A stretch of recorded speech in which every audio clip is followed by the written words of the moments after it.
அன்பு நேர்களுக்கு என் இனிய வணக்கம். துலாம் ராசிக்கார நேர்களே, நம்ம இன்னைக்கு இந்த வீடியோ பதிவுக்குள்ள முழுமையா போறதுக்கு முன்னாடி அந்த கருணை கடலான முருகப்பெருமான மனதார வேண்டிக்கிட்டு அப்புறமா வீடியோ பதிவுக்குள்ள போகலாங்க. ஓம் முருகா போற்றி, ஓம் முருகா போற்றி, ஓம் முருகா போற்றி, என்னை காக்கும் முருகனே போற்றி. கவலைப்படாதீங்க, இனி உங்க வாழ்க்கையில நல்லதே நடக்கும். நல்லது மட்டும்தான் நடக்கும். நம்மளோட துலாம் ராசிக்காரங்கள பொறுத்த வரைக்கும் இவங்க எப்பவுமே ஒரு தாயை போல ரொம்ப அன்பான உள்ளம் கொண்டவங்களா இருக்காங்க. இவங்கள பொறுத்த வரைக்கும் தான் மட்டும் நல்லா இருக்கணும், தான் மட்டும் முன்னேறணும் அப்படிங்கிற சுயநல குணம் துளி கூட கிடையாதுங்க. தன்னை சுத்தி இருக்கிற எல்லாருமே நல்லா இருக்கணும், எல்லாரும் சந்தோஷமா வாழணும் அப்படிங்கிற ஒரு உன்னதமான பொதுநல குணத்தோட தாங்க இவங்க வாழ்ந்துகிட்டு இருக்காங்க. இவங்கள பொறுத்த வரைக்கும் தன்னுடைய வாழ்க்கையில எவ்வளவு பெரிய கஷ்டங்கள் வந்தாலும், பிரச்சனைகள் சூழ்ந்தாலும், தூசி கூட இவங்க கவலைப்பட மாட்டாங்க. ஆனா, தங்களுக்கு நெருங்கியவங்களோட வாழ்க்கையில ஏதாவது ஒரு சின்ன பிரச்சனைன்னு வச்சுக்கோங்க, உடனே ஓடிப்போய் உதவி செய்யக்கூடிய மாபெரும் குணம் கொண்டவங்களா இவங்க இருப்பாங்கங்க. நம்மளோட துலாம் ராசிக்காரங்க ரொம்ப நம்பிக்கையானவங்க.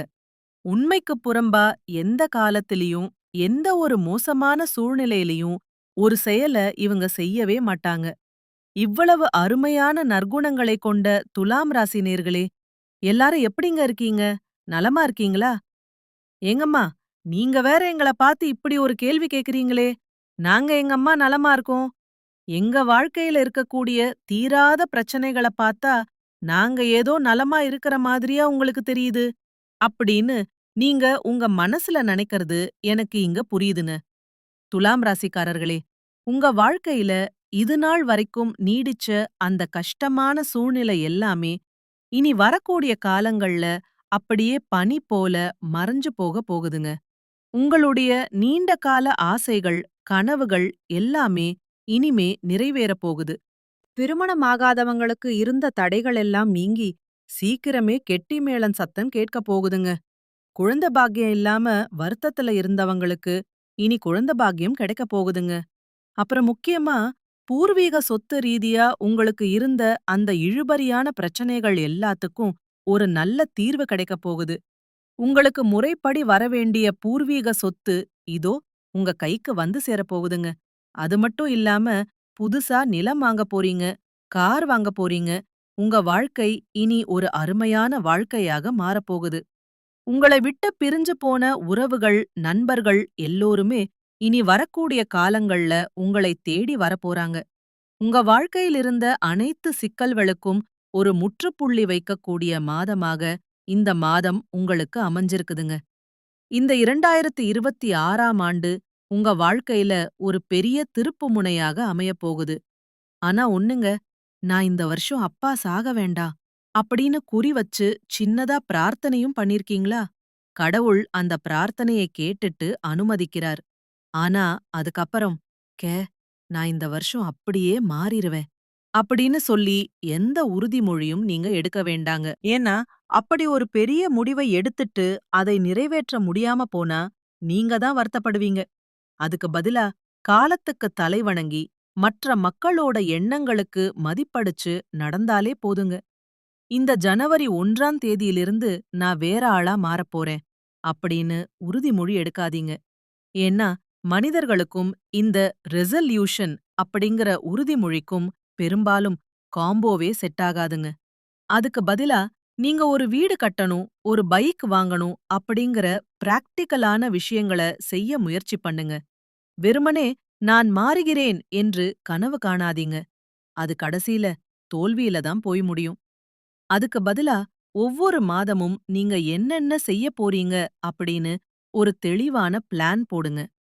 பைக் வாங்கணும், கார் வாங்கணும், கல்யாணம் நடக்கணும், குழந்தை பாக்கியம் கிடைக்கணும், ஒரு புது தொழில் தொடங்கணும், இது போன்ற கனவுகளை அடைய ஒவ்வொரு அடியா எடுத்து வைங்க. வெறும் கற்பனையில மட்டும் இருந்தா அது உங்களை வருத்தத்தில தான் ஆழ்த்தும். மற்றவர்கள் உங்களை கிண்டல் பண்றாங்கன்னு சொல்லி மனமுடைந்து போய் உட்கார்ந்துராதீங்க. இந்த வருடத்தில ஒரு மிகப்பெரிய மாற்றத்த நீங்க அடைய போய்க்கிறீங்க. துலாம் ராசிக்காரர்கள் ரொம்ப அன்பான புதிய மனிதர்கள சந்திக்க போறீங்க. நீங்க இதுநாள் வரைக்கும் கண்ட கனவுகள், ட்ரீம் எல்லாமே சக்சஸ் ஆகப் போகுது. வெளிநாடு போகக்கூடிய யோகமும் உங்களுக்கு பிரகாசமா இருக்குங்க. குடும்பத்தில் உள்ளவர்களோட எதிர்ப்புகள மீறி கூட ஒரு நல்ல வாழ்க்கை உங்களுக்கு அமையப் போகுது. ஒருவேளை குடும்பத்துல இருக்கிறவங்களால உங்களுக்கு ரொம்ப கெட்டது நடந்திருந்தா, அந்த விவாகரத்து போன்ற பிரச்சனைகளுக்கும் ஒரு தெளிவான முடிவு வரும். ஒவ்வொரு பொருளுக்கும் ஒரு தன்மை இருக்குங்க. அத நீங்க முதல்ல உணர்ந்துக்கோங்க. இந்த உலகத்துல எல்லாமே தற்காலிகம் அப்படிங்கிற ரகசியத்த துலாம் ராசி நேயர்கள் நீங்க தெளிவா புரிஞ்சுக்கணும். எந்த ஒரு விஷயத்திலும் எடுத்த உடனே அகலக்கால் வைக்க நினைக்காதீங்க.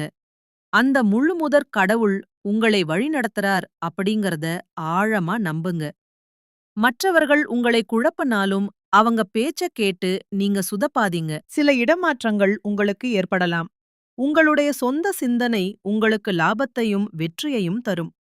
உங்களுக்கு கோபம் வந்தா அப்படியே பத்திரகாளியா மாறிடுவீங்க. ஆனா கொஞ்சம் பொறுமையா இருக்க பழகுங்க. முடியவே இல்லையா? அப்போ அடித்து நொறுக்குங்க. தப்பே இல்ல. வளைந்து கொடுக்காம எப்பவும் நிமிர்ந்து நில்லுங்க. முக்கியமா ஒண்ணு கவனிங்க. உங்கள நம்பி ஒரு குடும்பமே வாழுதுங்க. அதனால பணத்த ரொம்ப பார்த்து செலவு பண்ணுங்க. மனச போட்டு குழப்பிக்காதீங்க. ஒரு மனத்தெளிவு நிச்சயமா உங்க வாழ்க்கையில இருக்கணுங்க. உங்க உடம்ப கொஞ்சம் ஜாக்கிரதையா பார்த்துக்கோங்க. மருந்து செலவுகள் கொஞ்சம் அதிகரிக்க வாய்ப்பு இருக்கு. தேவையில்லாத கமிட்மெண்ட்ல போய் மாட்டிக்காதீங்க. ஒரு சின்ன காய்கறி வாங்குற விஷயமா இருந்தா கூட ரொம்ப உஷாரா இருங்க. உங்களுக்குன்னு ஒரு குருவை தேர்ந்தெடுத்து அவர்கிட்ட ஆலோசனைகளை கேட்டு எந்த ஒரு காரியத்தையும் செய்யுங்க.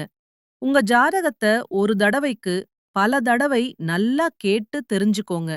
முருகப்பெருமானையும் துர்க்கை அம்மனையும் விடாம வழிபாடு பண்ணுங்க. இல்லற வாழ்க்கை இதுவரைக்கும் சரியா அமையலன்னா இந்த வருடத்துல அதுக்கு நல்ல வாய்ப்பு இருக்குதுங்க. துலாம் ராசிக்காரர்களுடைய கருத்துக்கள் இனி 4 பேருக்கு தெரிய வரும். இந்த வருஷத்த ரொம்ப சக்சஸ்ஃபுல்லா கொண்டு போங்க. எதையும் தைரியமா பேஸ் பண்ணுங்க. நிச்சயமா உங்க வாழ்க்கை அருமையா அமையுங்க. மனிதனா பிறந்த ஒவ்வொருவருக்கும் ஆசைகள் இருக்கத்தான் செய்யும்.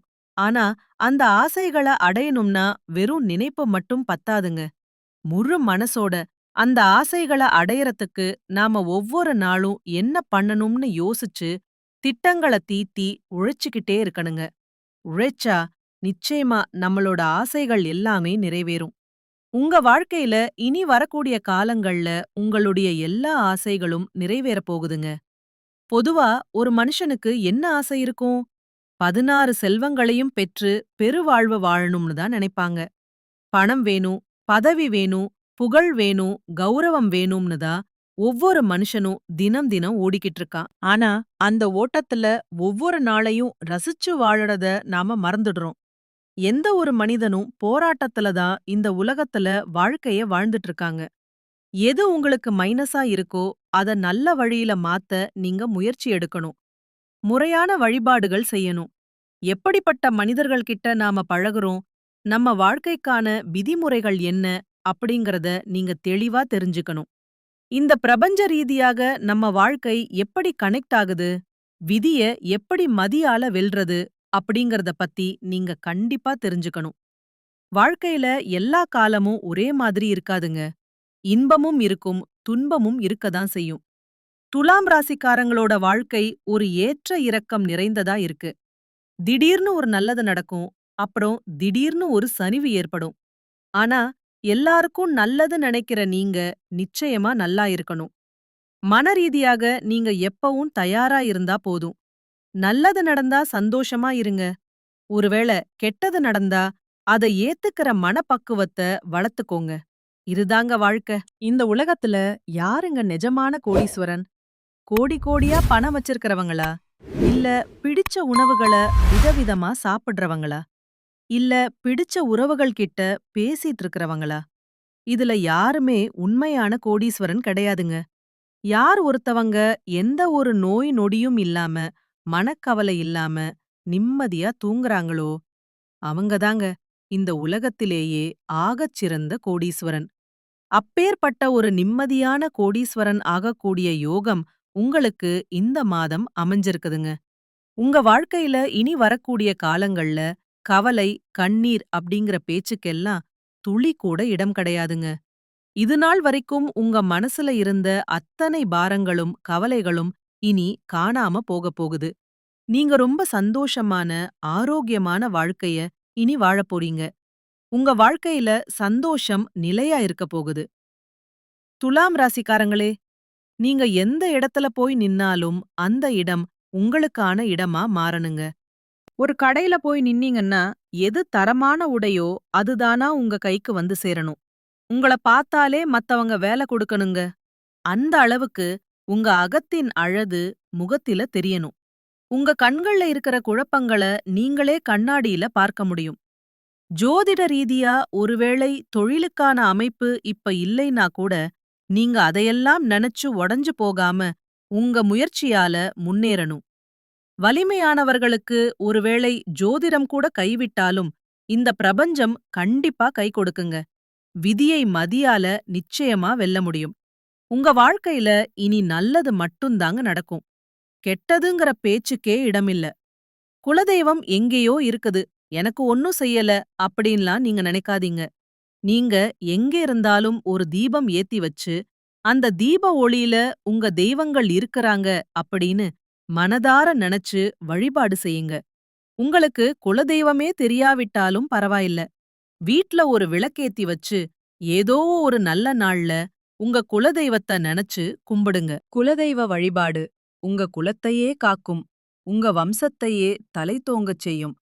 முதல்ல குலதெய்வம், அப்புறம் உங்களுக்கு இஷ்டப்பட்ட தெய்வம், அப்புறம் மற்ற தெய்வங்கள். எந்த கோயிலுக்கு போனாலும் எனக்கு ஒரு முன்னேற்றமும் இல்ல அப்படின்னு இனி நீங்க சொல்ல மாட்டீங்க. தினந்தோறும் காலையில எந்திரிச்ச உடனே சூரிய பகவான பார்த்து ஒரு கும்பிடு போடுங்க.